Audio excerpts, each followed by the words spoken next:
Okay, this is the 1 minute warning, less than 1 minute warning. Warning, less than 1 minute warning. Danger will, Robbie. Okay, we're going to call the meeting to order. If we would all rise for the Pledge of Allegiance, please. I pledge allegiance to the flag of the United States of America and to the republic for which it stands, one nation, under God, indivisible, with liberty and justice for all.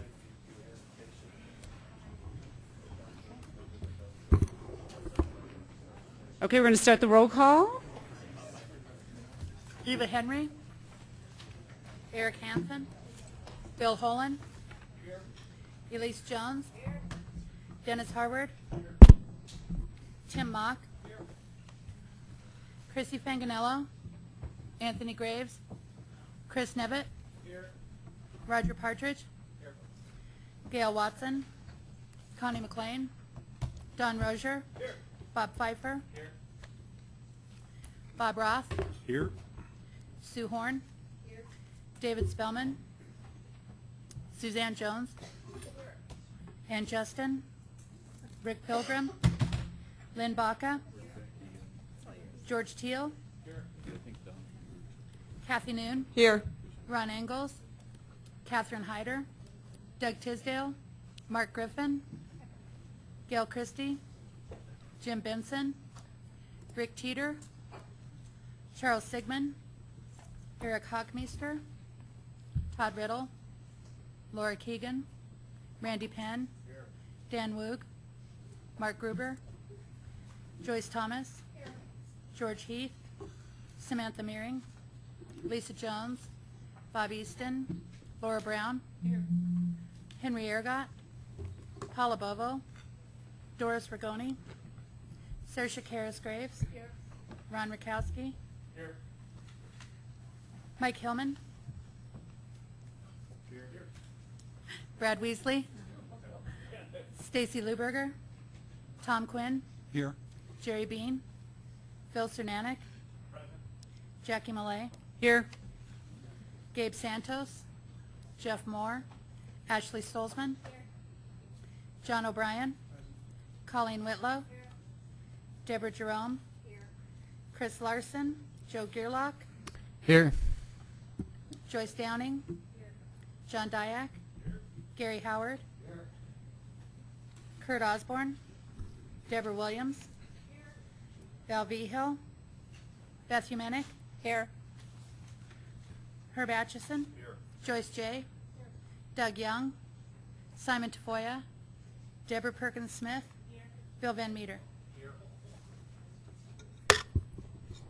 Okay, we have some new members joining us this evening. Mayor Mike Hillman from Idaho Springs. Mike, will you wave to everyone? Everyone say hello to Mike. And Councilmember Ashley Stolzman, who joined us for MVIC, but we have her here at the DRCOG board member table now as well. All right, now I'd like to have a motion to approve the agenda. So moved. All in favor? Aye. Okay, I'm going to start with the report of the chair. As many of you know, and if you don't know, our executive director, Jennifer Scheffel, had surgery at the beginning of August, and she is out on extended leave. On behalf of the board, the board officers sent her flowers to her home the day after I think she got home from the hospital, and we sent a card that was circulated at MVIC. I'm going to circulate another card, so please sign again, and we want to get this to Jennifer for, even if you sign the other one, please sign this one so she knows we are thinking of her and wishing her a speedy recovery. And Flo is going to give you a little more details as our acting executive director. I think if you guys will look at attachment G in your packet, you know, we've been talking about the ad hoc groups that are being created to support the Metro Vision 2040 work. As you can see, if you're in attachment G, the Economic Vitality Ad Hoc Group only has about 9 members. Ideally, we'd like to get 12. At this point, I've been arm wrestling a few of you. I'm going to ask if there's anyone who would be interested in joining the Economic Vitality Group, and we are light on county commissioners. So, so Elise I submit. and Roger, and even if you're not a county commissioner, if there's anyone that has any interest in serving on this group, speak now. Okay, well, I appreciate Elise and Roger. Thank you very much. You also may want to note that the housing ad hoc group members are listed there, and that is a more robust group. I'm shocked, given our numbers in the Denver Business Journal with the economics of our community being so high, why more of you aren't interested in the economic vitality group, but okay. I guess it's working well. The other thing I wanted to let you know is that a group of the DRCOG board members met with a representative from, and I'm going to say it wrong, Karada, thank you, District Council of Baghdad, who was here I think about 2 weeks ago, and it was a very informative discussion. It's part of the Baghdad-Denver Regional Partnership. It is a wonderful partnership and group. We are looking at exploring an expanded role perhaps for our DRCOG planning staff with some of the people working on regional planning in the Baghdad region, trying to facilitate some cooperation there as well. If you see these things in the future, I really would encourage anyone who is available to come participate with them. They're very enlightening and I think really enriching, and just an extra benefit that you can enjoy down at DRCOG. That is all I have. I'm going to turn it over to Flo Rotana. Thank you, Madam Chair. First, an update on Jennifer. She does send her regards. We exchanged emails today, although you cannot email her because we have revoked her email privileges. She was not behaving and focusing on recovery, so we have rerouted those emails. And if it's official business, it will come to me, and if it's personal, we will go ahead and make sure that Jennifer gets them. But we did not want her doing work when she needs to focus. So she did have surgery 2 weeks ago from today. The good news is that the pathology report came back with clean margins, and the lymph nodes were clean as well. She is meeting with she has a whole team of doctors, and I think she is meeting with every one of them or has met with most of them already this week. She still is thinking she's going to be back in a couple of weeks, and it's like, no, she's probably going to be back more like in 4 weeks. And if we're lucky, she will be back for the September board meeting, and you will see her wonderful familiar face here instead of mine. So we will keep our fingers crossed for that. But she sends her regards. She's in good spirits. There were a few of us that took her to a play on Saturday afternoon, which she had a great time at and laughed until she cried. So it was good to get her out of the house and distracted. On other news, the Colorado Association of Regional Organizations, also known as CARO, which we are a member of, will be meeting the end of September in the wonderful, delightful community of Trinidad. So I will be going down to Trinidad for that meeting. But they did send us a note out that to let the members of CARO know that CenturyLink has been actively seeking support from economic development organizations. Maybe they've contacted your community already about supporting their pleading in front of the FCC, which would encourage the FCC to wait 10 years before mandating a minimum broadband speed of 10 megabytes.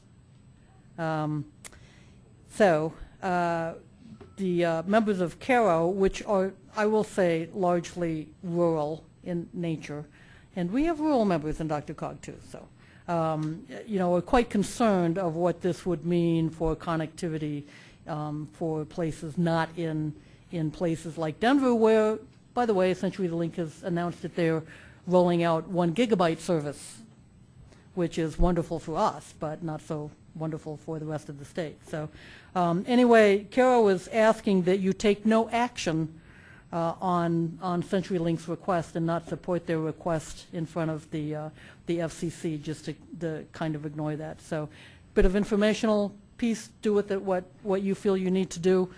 We are not taking any positions here at DRCOG or advocating any positions here at DRCOG. Also, another meeting we hosted, AARP. I am a card-carrying member of AARP, by the way. here at the DRCOG offices on the 13th. It was a national forum, and there was significant involvement with Jayla Sanchez-Warren, the director of our AAA, and Brad Calvert in RPO, that helped set up the meetings, the panels, the tours, and they were extraordinarily happy with everything that they saw in Denver. They came to Denver largely in part because of some of the things that Denver Regional Council of Governments is doing with aging, including the boomer bonds. So they're looking for cutting-edge strategies to deal with the silver tsunami. That's a new term that we heard the other day. So,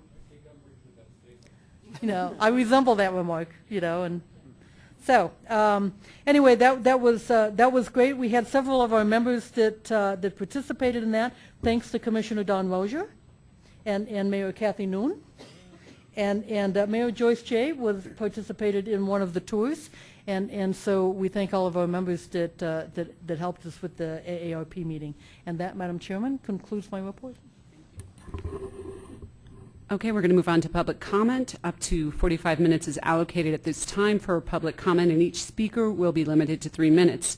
If there are additional requests from the public to address the board, time will be allocated at the end of the meeting to complete public comment. The chair requests that there be no public comment on issues for which a prior public hearing has been held before this board. Consent and action items will begin immediately after the last speaker. Do we have anyone here for public comment? Seeing none, I'll close the period for public comment, and we will move on to our strategic informational items and the Boomer Bond update. Brad.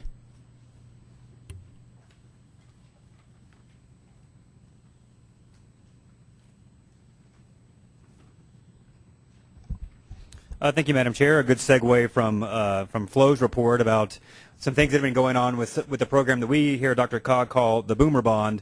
This is something that has been a pretty big area of focus for both the Area Agency on Aging as well as sort of the planning shop here for about the last 2 years or so.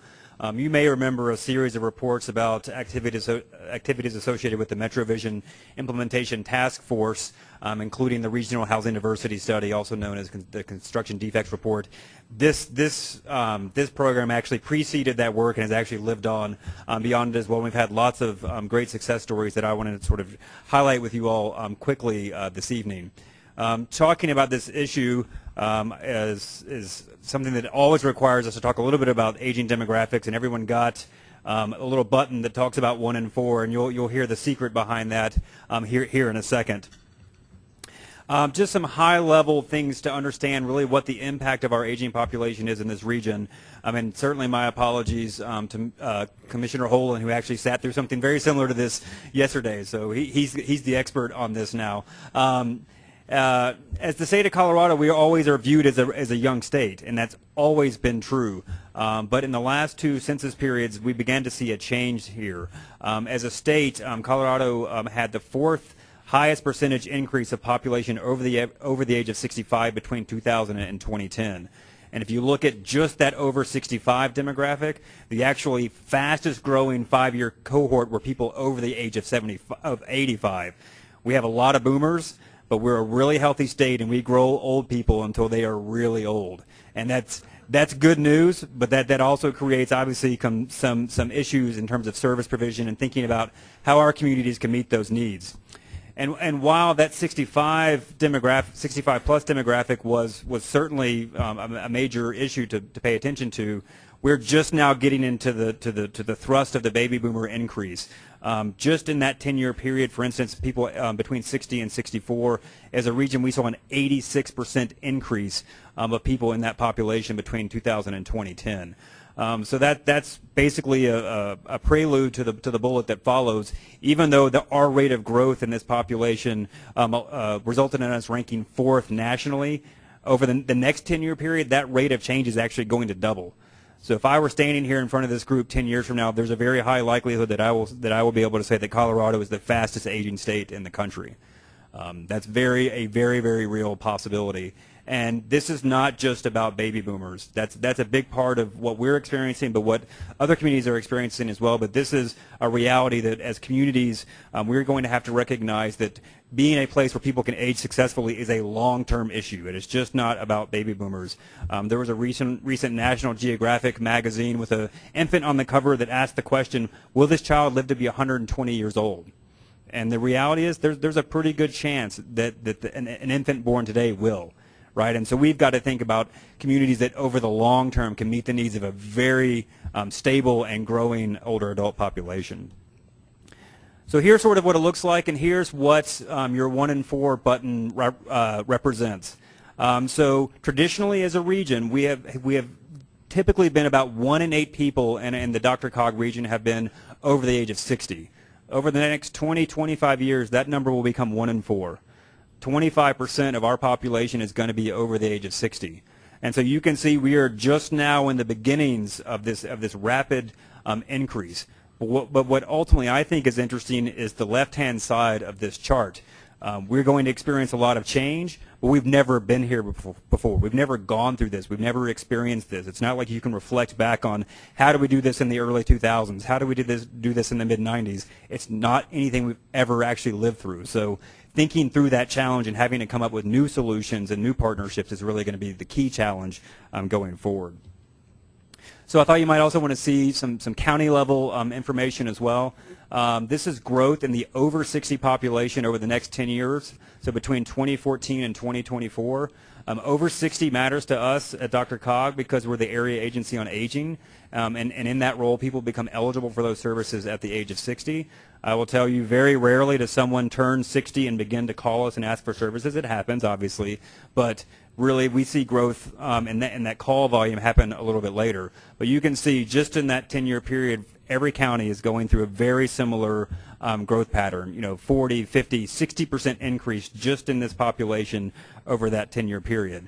And if that doesn't make your eyes kind of bug out and wonder what this will look like, this is the real story in a lot of ways. This is the growth in the over 75 category. We experience it here, but it's also nationally as well. When someone turns 75, they need some level of care to remain in their home. That could be family, it could be nonprofit, it could be services that we provide, it could be a faith-based institution, but to remain in your home, which is what the vast majority of people want to do, some level of care and support is needed. And you can see we have counties that are going to experience a doubling of this population just in the next 10-year period. Pretty much everyone is in the same boat. We are fundamentally going to look different in this demographic 10 years from now than we do today. So, and one of the reasons that matters, it matters for a lot of reasons, but Colorado and the Front Range in particular is very interesting. People that are aging here are going to want to remain here. This is not like the old phenomenon in New England of people deciding, okay, I hit 65, 70, I'm going to Florida, I'm going to Arizona, I'm going somewhere else. Nearly 90% of the people that responded to a survey that we did a couple years ago anticipate living in their community throughout retirement.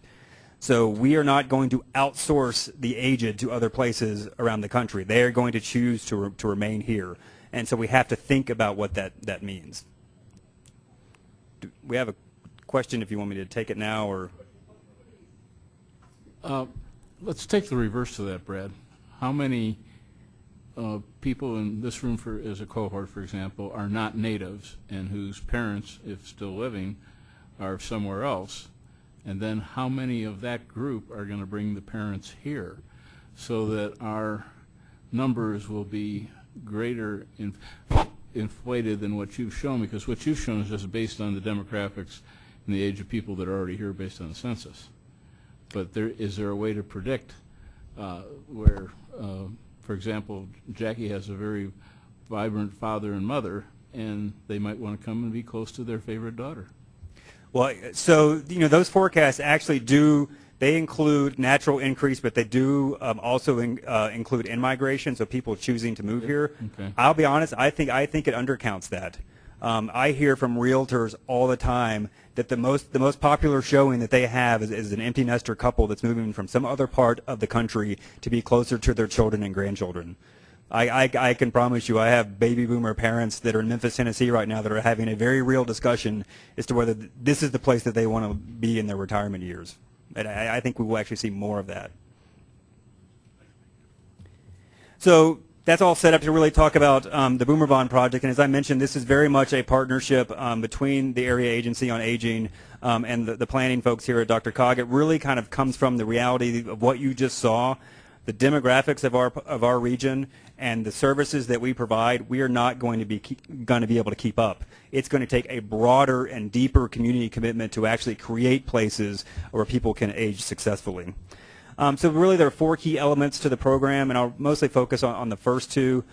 We have developed an assessment tool that local governments can use to ask themselves, are we ready? Knowing that this demographic change is coming, do we actually have services, programs, infrastructure in place that can meet the needs of this growing population? And we're pairing that with a toolkit of best practices and resources that our local governments can use to begin to sort of fill out that ledger and say, yes, we have some things that we need to respond to, and we need to have programs in place. We need to begin to implement things. As you saw, this next 10-year period is critical. We are going to see 65% growth in the over 75 population in this region in that 10-year period. What are we doing to prepare for that? And so really that's where that toolkit of best practices come in. It has national models, international models, and really importantly a lot of local examples as well. We are very fortunate that we have a lot of local communities emerging as leaders on these issues, and so we can share those best practices across our members as well.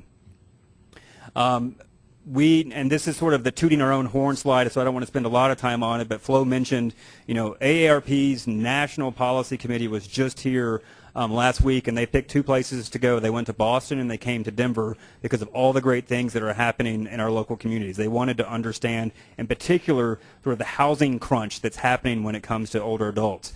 And this was a place that they really wanted to spend some time in. We had a forum that Governing Magazine hosted on the issue of the aging population sometime last year. We've been invited to multiple national conferences to talk about this program, and frankly, we are in the infancy stage. We're just getting started, but there's something about this that's really resonating with people, not only locally, but around the country as well. And so that assessment process, really what it does is it zeroes in on 4 key issues that in a variety of ways we've landed on is really critical to a community being a place where someone can age successfully. We do surveys of older adults every 4 or 5 years. It comes from that. It comes from understanding national research and national examples, and these 4 things sort of bubble to the top. Transportation, mobility and access, housing, community living, or is this a place where you can actually contribute to your community, stay involved, be active, and support services? Is there some level of basic supports that do allow someone to remain in their home, and most importantly, maintain their independence? That's oftentimes what people are afraid of with aging, is that loss of independence. And so do we have communities that enable that to carry forward? So as I mentioned, one of the key products is this Boomer Bond assessment tool. And sort of why we ended up on this approach. I mean, we very early recognized we needed to think about what our local communities needed to deliberate on this issue, and this is where we landed. And really, we describe it as a conversation starter. The thinking about how the aging of the population in your community is going to impact what you do is oftentimes an overwhelming set of issues to contemplate. And oftentimes there's not a single staff person at the local government level that has a sense as to how it's going to impact public works, human services, land use, housing, all those things. It is a comprehensive set of impacts. And so that's really where this assessment tool comes in. It can be a self-directed resource that our communities can use. And we do describe it as, if for better or worse, it can be the tool that allows a community to get to a series of problem statements. We recognize that local elected officials make decisions all the time, and there's many competing interests that are come to you in terms of thinking about resources and financing and what you pay attention to. And this at least can potentially not only illuminate things that you're doing really well, but maybe point to some things that maybe as a community and your partners you might need to be working on. And as I mentioned, we are pairing that assessment tool with what we're calling the Boomer Bond Toolkit. That really is just, we think of it as a way to transition to action. It's one thing to go through an assessment process and sort of stand there at the end scratching your heads about what do we do next. This at least puts something in front of your community to begin to have a conversation of, okay, we've identified some things that maybe we need to work on. What are some best practices, some case studies, some other examples from either around our region or around the country that we might actually can begin to try to see, does that make sense in our local community as an implementation step? And we are really doing our best to get an online inventory that would actually best practices that will be available not only to our local communities but to other folks as well that are interested in this issue. We have a pretty good list of resources now. It's just a matter of migrating that onto the web. So with all that said, so are people really paying attention? And the answer to that is yes. As I described, this program is in its infancy, but we have numerous communities from around our region and frankly outside the region as well that are looking to go through this process. We had 3 communities that actually agreed to do a sort of a beta test on that assessment instrument, Lakewood, Lyons, and Wheat Ridge. I looked for 3 volunteers and they happened to all say yes, which was fantastic. We have a lot of folks that are actually actively going through this assessment process right now. You'll note there's a lot of energy in Arapahoe County, and I'm happy to say that when we talked to the commissioners yesterday, they are also interested in going through this assessment process to understand what might be the challenges and opportunities in Arapahoe County. And we're even getting sort of similar agencies in Colorado reaching out to us to ask, can they borrow the assessment tool and begin to go through that process themselves. So our peers down in Colorado Springs are actually beginning to have this conversation as well. So a little bit about what our role is. I think it's really important to understand when it comes to assessing how your community is preparing for an aging population, we very much consider it a local effort. DRCOG is simply there to provide resources and guidance where appropriate. If this is not owned at the local level, it's ultimately not going to lead to implementation, which is ultimately what's most important to us. And so we just simply try to make those connections. Our role tends to be on what I would call the process design piece. Every community is different. I've had very serious conversations about how to administer this assessment in probably 10 or so communities, and every place is different. This is frankly about managing personalities and managing information, and the way that our local governments are set up, they're almost all different. And so we very much try to be receptive and flexible about how this actually works at the local level. The other thing that I think is really important to highlight, we do not evaluate assessment results. I have never seen any assessment results. I don't have any intent to see them unless someone wants to share them with us. This is about local ownership and local communities taking a real earnest approach with their partners about where they stand in terms of being prepared for the aging of the population. And then, our job is then to also catalog all those best practices that are emerging from that assessment process. Like I mentioned, we have a lot of communities that are emerging as leaders on this, and frankly, we don't probably even know half the stories out there about the great programs that your communities are actually doing now that frankly, we can just have a role sharing with other folks that are around the table. So just even in this infancy stages, we've already had some early successes. The city of Littleton, which is still going through this process, has already created an Aging Well Resource Center and a library in Littleton. They recognized that they did not have a place where older adults or caregivers could come in and just simply ask questions about resources. There were resources out there, but people just didn't know necessarily how to connect with them, and so that's a great story already. A lot of progress in Wheat Ridge as well. They created an Aging Needs Stakeholder Committee as well as an Aging Needs Assessment Plan, which has continued to be funded as a part of a budget priority in Wheat Ridge to really focus on how that community transitions and creates a place where they can meet the needs of that growing older adult population. So if I've said enough here that makes you wonder how you can get involved, which we love to talk to folks, Jayla and I probably have done, I don't know, 35 or 40 presentations around the region. No audience is too big or too small for us. We're happy to do work sessions with councils or commissions. We've done planning commissions. We've done senior commissions. We did the Arapahoe County Citizen Budget Committee. If someone will have us, we're happy to talk about this issue. I tend to find that everyone walks away, really sort of jazzed about it and really wants to think about how does their community begin to take this on. And then obviously we are certainly available to do one-on-one consultations about what this might look and feel like in terms of what the commitment might be from your staff and that sort of thing. We're happy to do it with a board member or a board alternate, if you have another colleague in your community that really is interested in this, we're happy to sit down with them or staff as well. We've even now started to get local citizens engaged that are ultimately trying to look to sway their local elected officials to potentially get involved in this process. So that's it in terms of sharing information with you. I'm happy to take questions if there are any, or we can proceed however you'd like. Commissioner Holland. These figures are quite startling when you look at the resources that we allocate now from a county perspective to our aging programs, some of which are federally funded, others we pay for ourselves. We're looking at, for example, just to take the city or the county who have adult programs or structures that are used for senior programs, and you double the population and usage factor, you're looking at significant financial commitments. The question is what kind of resources do you anticipate being available through our federal and state funding mechanisms? Jayla, that's Yeah.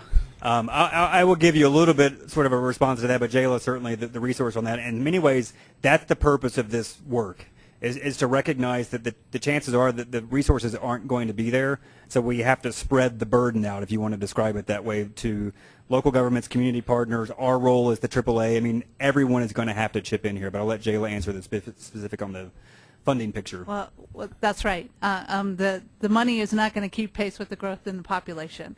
The federal programs were hit pretty significantly by sequestration, and we still have 8 more years of sequestration. So that's a challenge that we have to deal with. As I said at the Arapahoe County meeting yesterday, we've never ever had this before, and so it's not there's no one silver bullet, so to speak. It's a multi-pronged approach, and we all are going to have to work together to help our population age successfully, because it is not a sustainable practice or a desirable practice to put everybody in assisted living or nursing homes, right?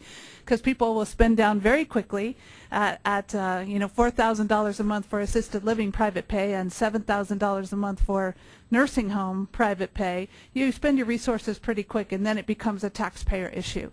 So one of my charges for the last 3 years is trying to increase the money for senior services to benefit the entire region, right? And so we were successful in doing that with state funding for the last 2 years. Thank you, Rich Morrow, and our lobbying team back there. We took the lead on that and have been successful. We are working with Mickey Farrell on lobbying and educating at the federal level. I'm looking to develop partnerships, so partnerships that will benefit. I had a very successful meeting today with Kaiser to partner with Kaiser to bring more resources into the entire region. So it's just going to take a different way of doing business and lots of, kind of a patchwork approach, I think. Much like transportation. Does that sound familiar? No. Thank you, Jayla. Herb? Brad, just as give me a rough idea, if you're to come to a council meeting and ask you to present this, how much time do you need on the agenda to get through it? Anywhere between 20 and 40 minutes is plenty. We will take all night. Between Jayla and I, we're talkers, so we'll take as much time as you'll give us. Okay. That's fine. Thank you, ma'am. Sure. Are there any other questions? Yes, Chris. Thank you. The other demographic we hear lots of breathless gibbering about is the millennials, who are at the opposite end of the age scale. So can you say what's happening to the sort of the median age in these places? I mean, clearly we're getting a lot of people are aging. Our aging population is going to grow. What's happening at the other end of the scale? I'm just trying to get a sense of sort of how fast the middle is moving. Well, the middle is actually very interesting. The middle in some places is actually shrinking. Not to tell my age, but I am between the ages of 35 and 44. When between 2000 and 2010, we actually saw a negative in this region in that demographic. That's not a millennial. That's us poor Gen X people that get left out of every single conversation. But we are there, I promise. You know, the thing to take away from the stats is that really the growth in the older adult population dwarfs millennials. I mean, if you think about what that impact is, millennials are really critical. Trust me, I'm sick of talking about them as well. But they're the workforce that we need to ultimately replace boomers as they age out of the workforce.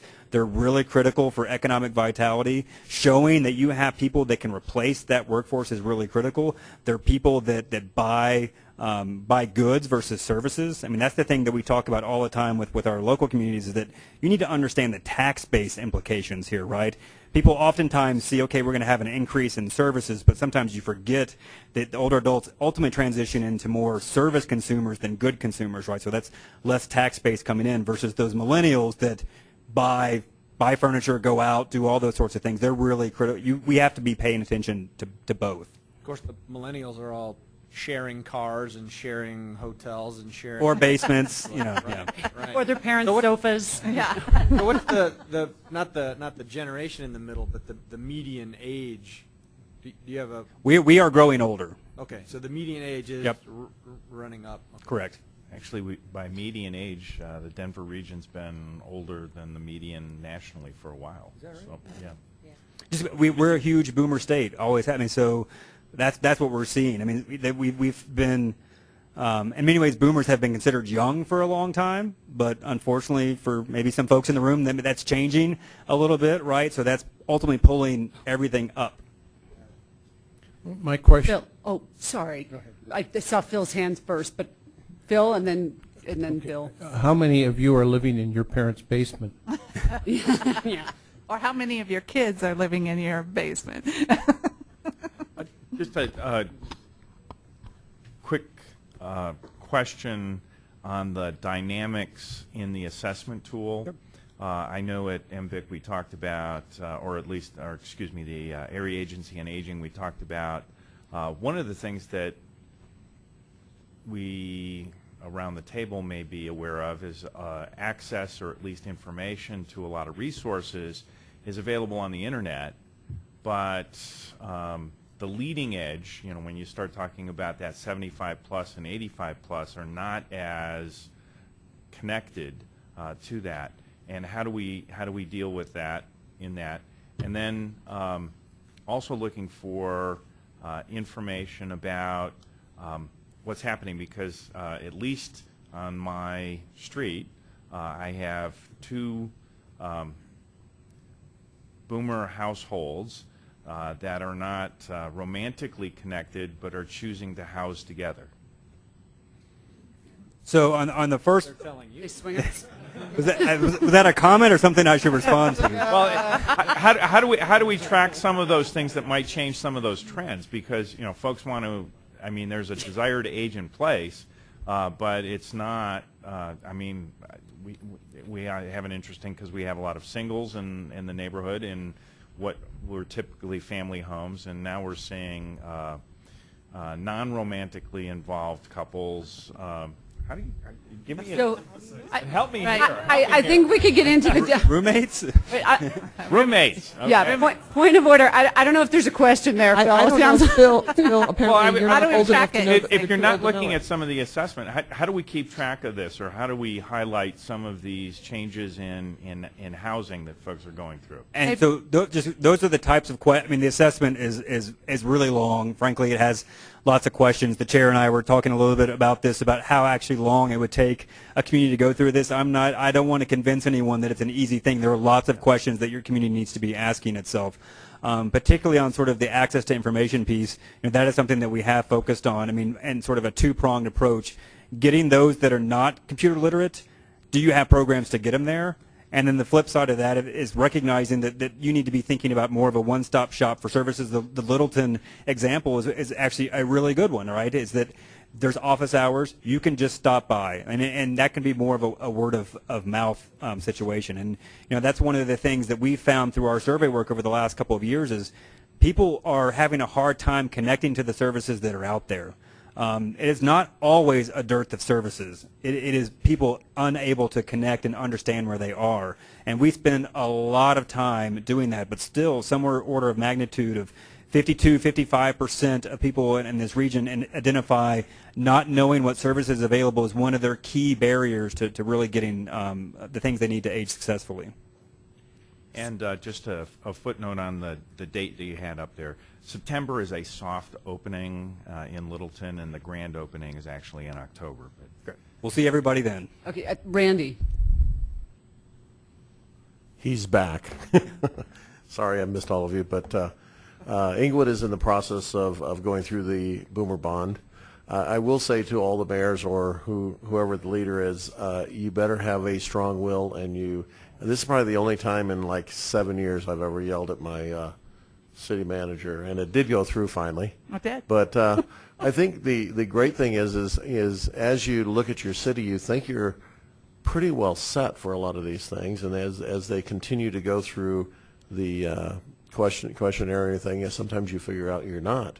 The other way we're tying this in, because it always helps because we haven't done our comprehensive plan for a while, almost all of the study we're doing in the Boomer Bond will be in our comprehensive plan.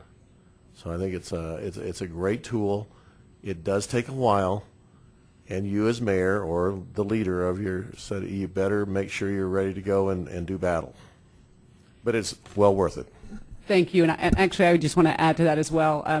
The City of Lone Tree has had the pleasure of Jayla and Brad coming down, I think, at least 3 times to talk to our Planning Commission and a group of our residents, and it has been very, very worthwhile. I think even if you're not ready to make the full commitment to the Boomer Bond, I think to get your city leaders starting to think about these issues and how they might be addressed in your communities.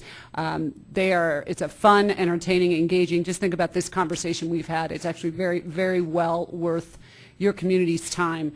And one of the questions I do have is trying to have an understanding of what it's going to cost a community to actually go through a Boomer Bond. So as you guys have more communities participating and finishing these up, I would like to get a sense of, before my council is going to make that kind of a commitment, to have an understanding of what kind of an impact it's going to be on staff time. And we are looking at our comp plan, so as part of this as well. So thank you, Brad. Thank you, Jayla. Okay, we're going to move on to the consent agenda. The only thing on the consent agenda is the minutes from our July 16th meeting. Does anyone... Move to adopt. Excuse me, Herb. I would move to adopt with one correction. The signature block is of the former chair that we have and not of the current chair. Okay. So I would move to the correction of that and otherwise to accept them as published. Okay. May I have a second? Yes. All in favor? Aye. Thank you for noticing that. Okay, we're moving on to the action agenda, and the first item is a move to appoint 2 members to the nominating committee. If you move to attachment C in your packets. So I'm going to give a little background. Chris, do you have I'm going to give a little background for those of us in attendance that may not be aware, and our 2 new members. Our former chair resigned midterm, so at our July meeting, I had the honor of being elected chair. That left a vacancy on the board officer's position. Our bylaws state that that vacancy can be filled in a number of ways. What we selected to do was form a nominating committee to review nominations and select a candidate to bring forth to the full board. The nominating committee consists of 6 members, 2 of which are appointed by the administration committee. That was done at an earlier meeting this evening, and the 2 administrative committee members are Chris Nevitt from City and County of Denver and Don Rozier from Jefferson County. This board will also select 2 nominating committee members, and then the chair will appoint 2 additional members, so for a total of 6. I want to let you know this nominating committee is going to be meeting within the next 2 weeks, so keep that in mind as you consider whether or not you'd like to throw your name in the hat to meet. It's going to, we are trying to get a nomination to the board at our next meeting for the treasurer position. So with that, are there any questions? And you do need to be a board member to participate on the nominating committee. So with that, did I see other questions or no? Okay. Nomination. Oh, Ron. Beth Manick. Oh, Beth is an alternate. Oh. So you have to be a board member. Chris. She did such a great job last time. I wanted to nominate Zan Jones. Okay. So we've got 1. Kathy. John Dyack did it last time, and I'm not available to do it due to the timing, so I'm nominating John. Okay. So we've got Suzanne. Suzanne and John. Suzanne, I know, had expressed interest, so yes. And John, that's a yes from you. Okay. Are there any other board members interested in serving on the nominating committee? Because I will appoint you. Okay. Let's deal with this for right now. We've got John Dyack and Suzanne Jones. May I have a motion to? Okay, so we've got the 2 from the board, and I do need to appoint 2, and so I'm going to call you guys out in the meeting. Herb, would you be interested? Oh, excuse me. Will you please, there's a motion on the floor. Can we please have all those in favor of the motion, excuse me? Aye. Opposed? Okay, motion passes. Now, I'm going to call 2 people out. So Herb, are you interested in serving? Thank you very much. Okay, I need 1 more. Who's making eye contact? Who's making eye contact? Who's not making eye contact? All right, let me think about this. We got. Let me think about this. Which communities have not been represented? We've got Denver. We've got Douglas. We've got Boulder. We've got Jeffco. I need somebody from Adams. Who's in the house from Adams? Joyce. I have served on this committee before. So you know how to do this. Would you like? So I think We also have no one. Thank you very much, Joyce. Thanks. Okay, so we have a full nominating committee. Connie will be sending out a doodle calendar to all of you. Please look at it in the morning so we can get this scheduled. Okay? Thank you. All right, now we are moving on to attachment D. We had some vacancies on our MetroVision Issues Committee, and we had 3 individuals that expressed interest in serving on that committee. Joyce Downing from North Glen, Ashley Stoltzman from Louisville, and Roger Partridge from Douglas County. May I have a motion to... Second. All those in favor? Aye. Welcome to MVIC, you guys. Thank you very much for your agreement to serve. No nays? No, oh, I'm sorry. Were there any nays? Because if you vote nay, you're going on the nominating committee. All right. See, that'll settle you right down. All right. Now it looks like we are moving on to Governance. Item 12. Move to accept the DRCOG principles of governance and the executive policies. Oh, Jerry. I was like, I don't see Jerry. Jerry.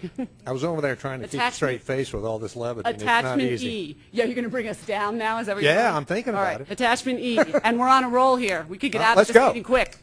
So, should I start with what questions you have? That's right. Why don't you give us an overview? Oh, okay, I'll do that. Thank you. Well, I'm Jerry Stiegel with staff.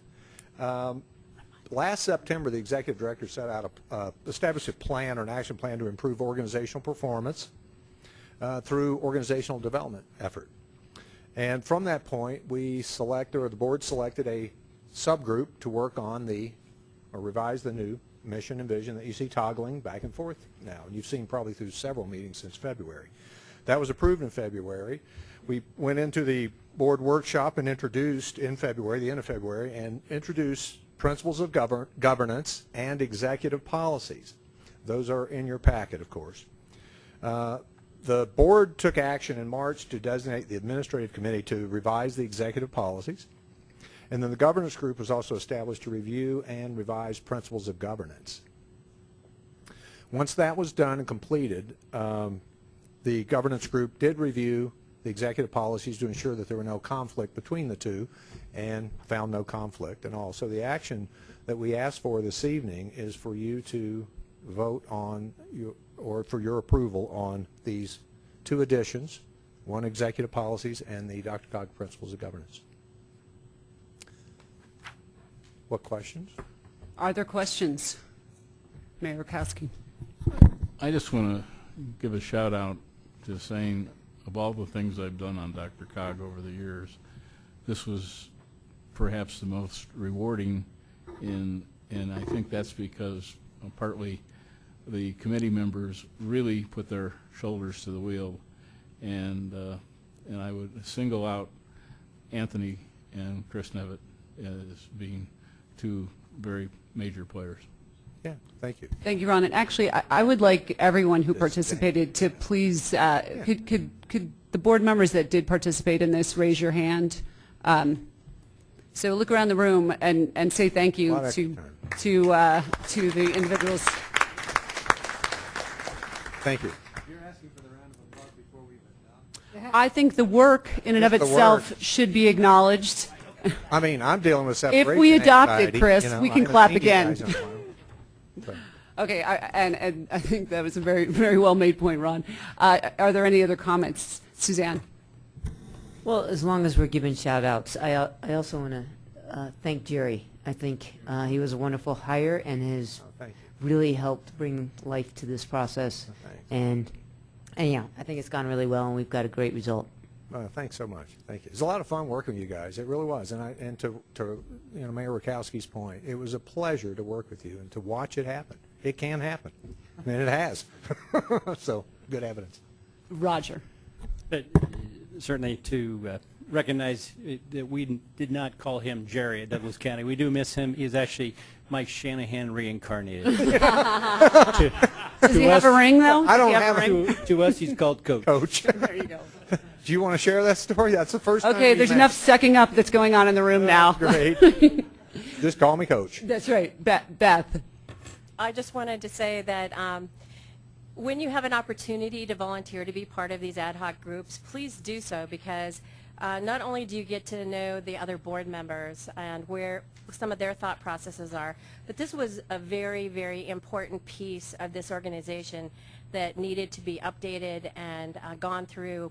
And so a lot of time was spent by all the people that you saw raise their hands. So this organization is very important for a variety of reasons. So I would highly encourage you to get involved with these things and not wait to be asked when these opportunities arise.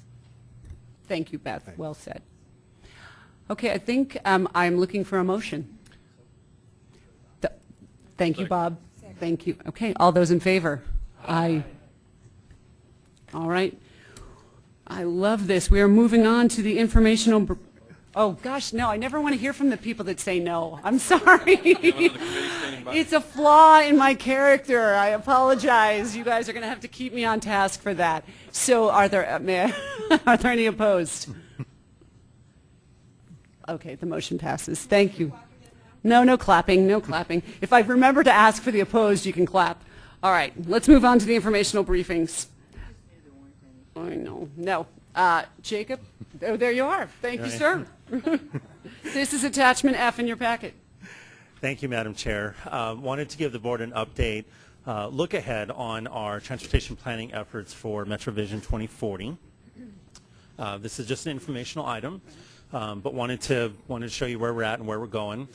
So let's start first with plan relationships. We've talked a lot about MetroVision 2040, so I want to broaden that conversation just a little bit. But starting with MetroVision 2040 as our, what we affectionately call as our umbrella plan, it's our all-encompassing plan, growth and development, environment, transportation, some new things that we're talking about with affordable housing and some other subjects. So we've got MetroVision up here for MetroVision 2040. And then on the transportation side, we have our MetroVision Regional Transportation Plan, which really is part and parcel of MetroVision. Very strong policy link In our 2035 plan, the goals and policies that were in MetroVision were also in our MetroVision Regional Transportation Plan. So these, on the transportation side is very closely integrated with the overall MetroVision plan.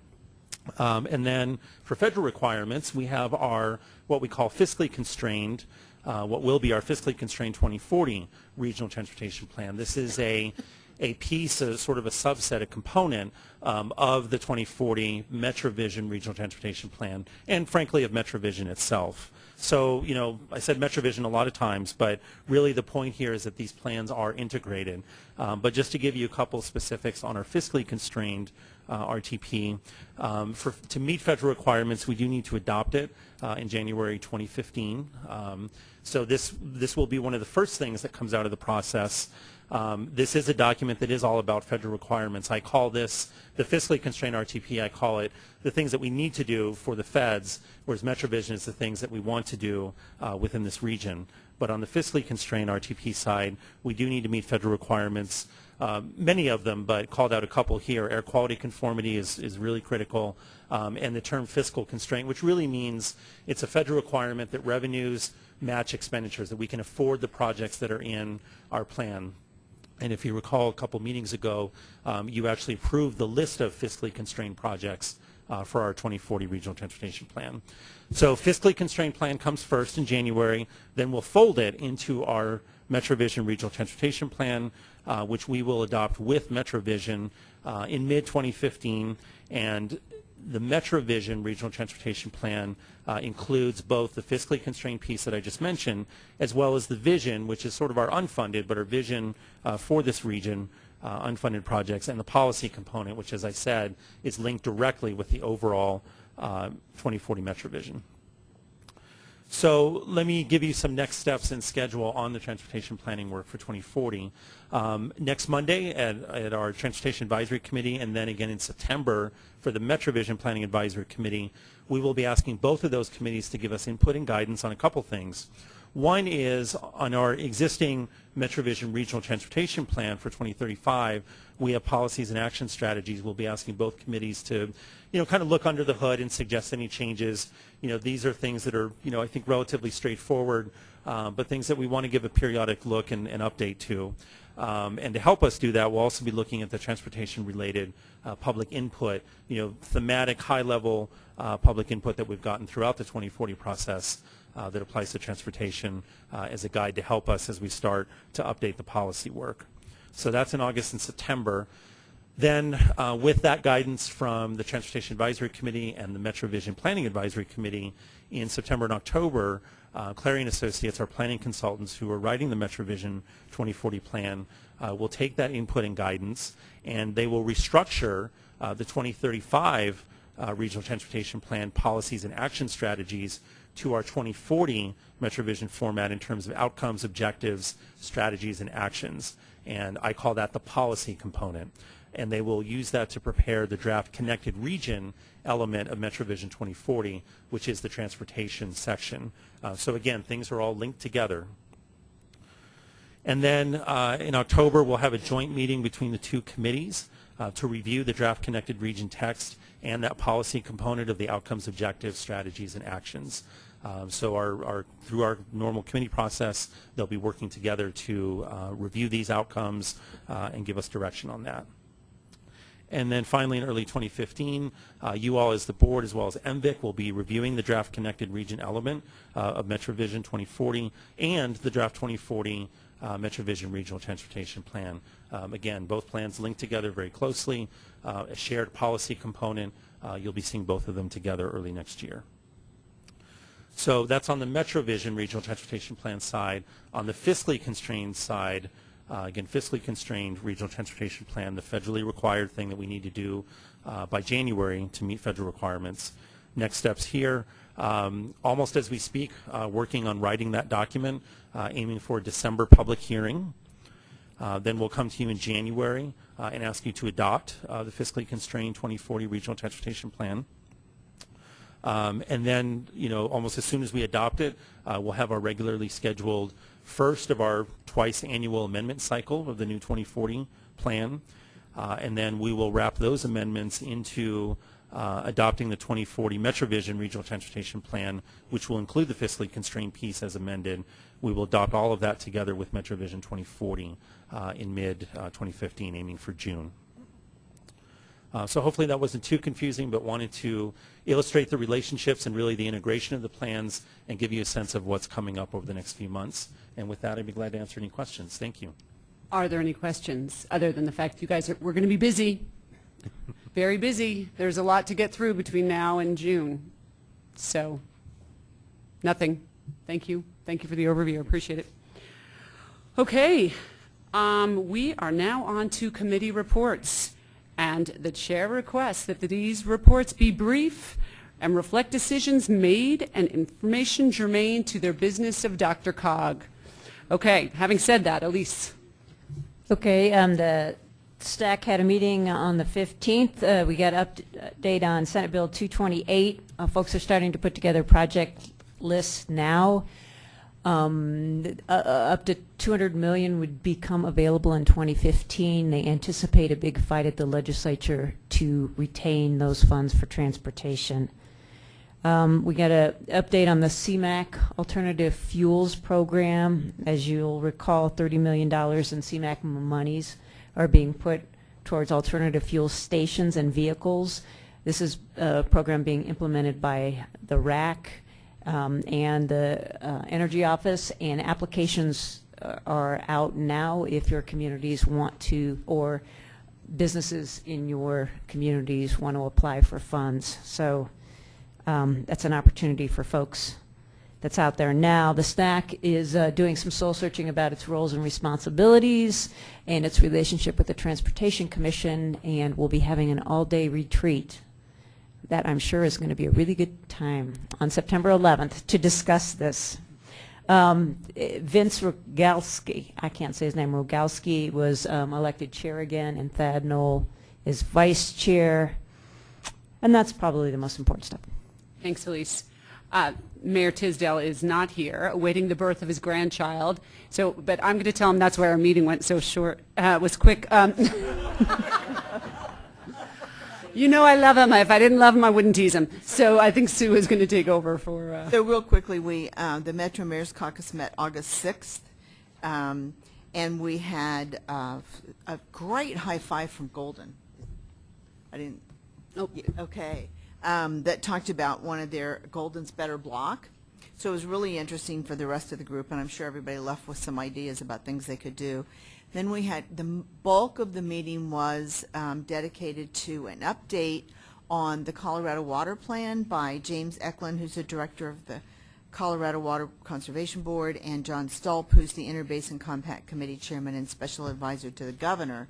That was sort of an update on all of the water presentations that we had had. We've had a half a dozen water presentations and a bunch of meetings, and we'll be coming back to the board with direction after our next meeting, but we'll probably focus on comments to the Colorado Water Plan, which is available for the Metro and South Platte Basin now, and I think it's online if anybody wants to look at it. And then we had a key issues update. We're working on urban renewal and what might happen with urban renewal at the next legislature. The Homeless Committee gave an update. They will likely give a full presentation at the next meeting in October. And then we had an update on owner-occupied attached housing, again, sort of anticipating that there'll be some legislative action on urban renewal and owner-occupied attached housing, and what, if anything, the mayors would like to do as a group on those issues. And then a brief presentation from Kelly Lead, Executive Director at North Denver Cornerstone Collaborative. And that was the meeting. Thank you, Sue. Moving on to the Metro Area County Commissioners. Commissioner Rozier. Chair Don Rozier, Jefferson County. MAC did not officially meet as MAC. We met as our CCI Front Range District. So we include the Front Range counties. We had a great meeting. It was up in Weld County. We discussed our legislative news, proposed legislative priorities for 2015. We also had a tour of the Weld County Emergency Operations Center, and it's vital for all the county commissioners in the room, for council members, mayors. Make sure your emergency operating plan, your preparedness plan is rock solid. It's ready to go, because when we have these emergencies, it's vital that all those systems are in place, and lives depend on it. And they have a great system up there, and we had an opportunity to tour their facility. And then also we received an update on a new program being rolled out. It's called FirstNet.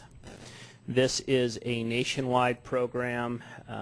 There's $8 billion to try to implement an emergency preparedness and also communication system for cities and counties, for all cities and counties throughout the nation. $8 billion to do that kind of system is Can we get that money for aging? not enough. Yay, Jayla. So it's interesting. They're just in the beginning stages, and they presented to us a lot of work is ahead of them. That's all, Madam Chair. Thank you. Thank you. Area Agency, Advisory Committee on Aging, Jayla. So we had a relatively short meeting. We spent most of the time talking about the AARP National Policy Council Roundtable on Housing. That was a big event for us. Brad, as you heard, Brad and I got to talk about Boomer Bond. I got to talk about the issues that we're facing every single day in the AAA. Jeffco Aging Well was well represented, and Don, Commissioner Rozier, sorry, started a wonderful presentation on that. Centennial was represented by Mayor Noon, and all the work that she's done on livable communities. What you may not know is, but before she was a board member, Mayor Noon, or Kathy Noon, was a member of the Aging Advisory Committee representing Arapahoe County, and she's been working on livable communities for, I don't know how many, 7 years? I have no idea. That's a long time. Denver was well represented. Councilwoman Robin Kanish spoke, and Chris Parr from the Denver Housing Authority. We had some developers there, including Carl Coble, who's a developer and very popular, and talked about how they're getting into this market and having some success and the challenges that they faced in doing it. We had the State Director of Housing and the Colorado Housing Director of Colorado Housing and Finance. We also had our former chair, Rick Garcia, who is now the Regional Director of HUD, was there to talk as well. So the outcomes, basically, we need more affordable, accessible housing. I'm not talking just Section 8 housing. I'm talking affordable housing that fits in your communities. That's really an important distinction, because I think when people hear affordable, they go right to Section 8, and that's not necessarily the case. Also, that accessibility is important. Brad told you about the increase in the aging population. We're also going to see an increase in the people with disabilities. So that's more and more important. The link between housing and transportation is working to help people stay independently in their homes and communities for longer. We need to do more of that. And our work in TOD is very important.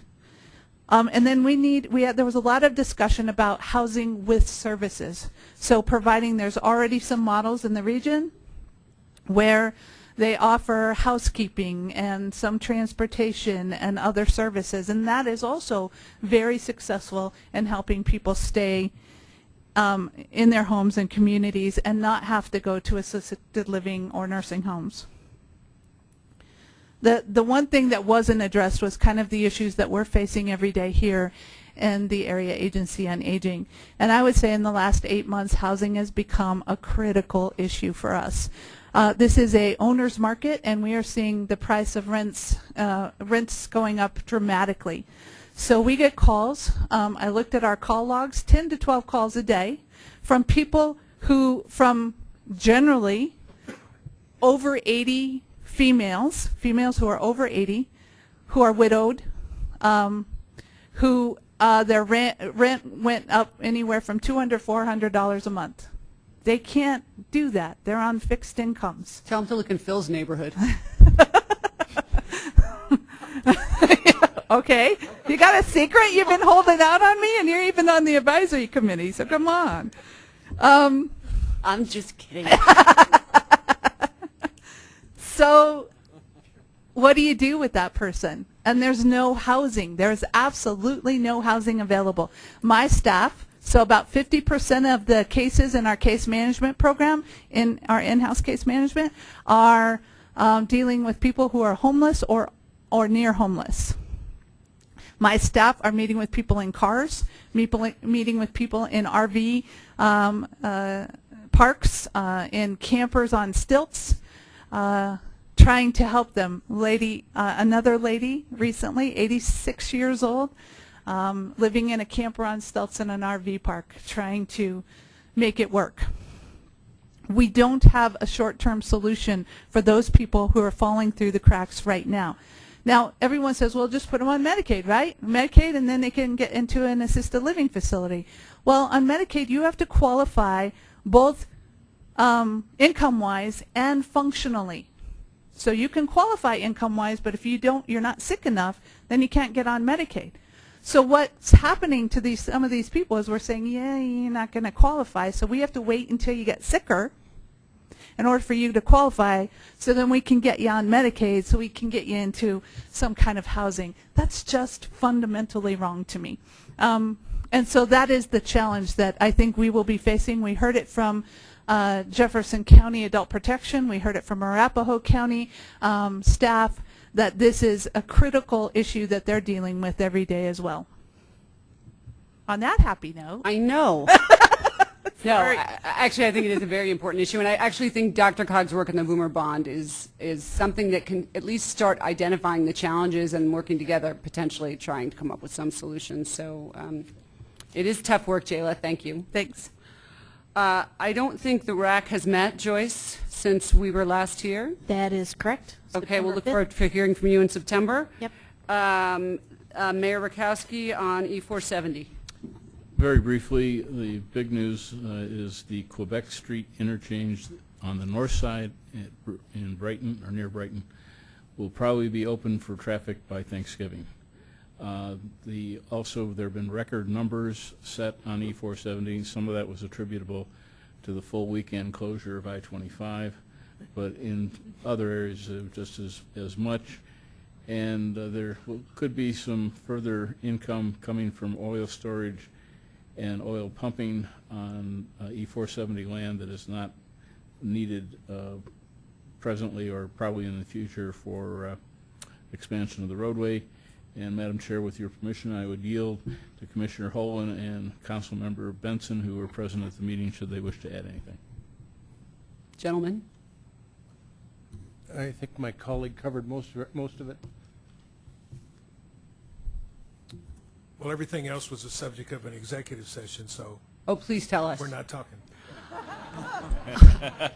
Yeah, exactly. Along those lines, I have had the honor of serving as Mayor Rakowski's alternate on E470, and I rarely am called to serve. But given the responsibilities now at the chair, I really don't have the time, so I'm going to throw that out there to the group. If anyone is interested, I think we have very good coverage there. But your role there is to represent DRCOG, not your individual jurisdiction.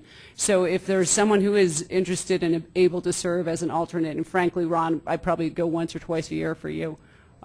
Please let me know. Thank you. And Mr. Van Meter. Thank you. The RTD board had no actions related to fast tracks at their August meeting. They had one update of potential interest, and that was an update on progress on the North Metro corridor, design and construction from Denver Union Station to 124th.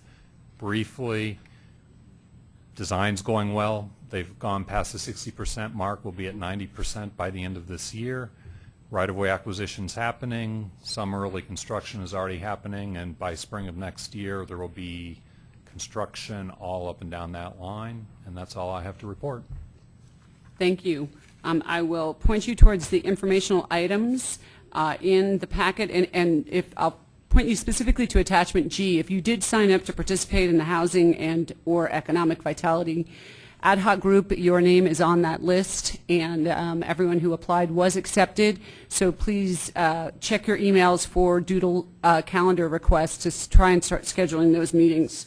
And the rest, I think, are pretty self-explanatory. Our next meeting is September 17th. Are there any other matters by members? Oh, yes, there is. Does someone have the envelope for the card? If you do, if you could just check around your surrounding areas, and if you have that envelope, please return it. And if there's anything else, if there isn't anything else, we're adjourned.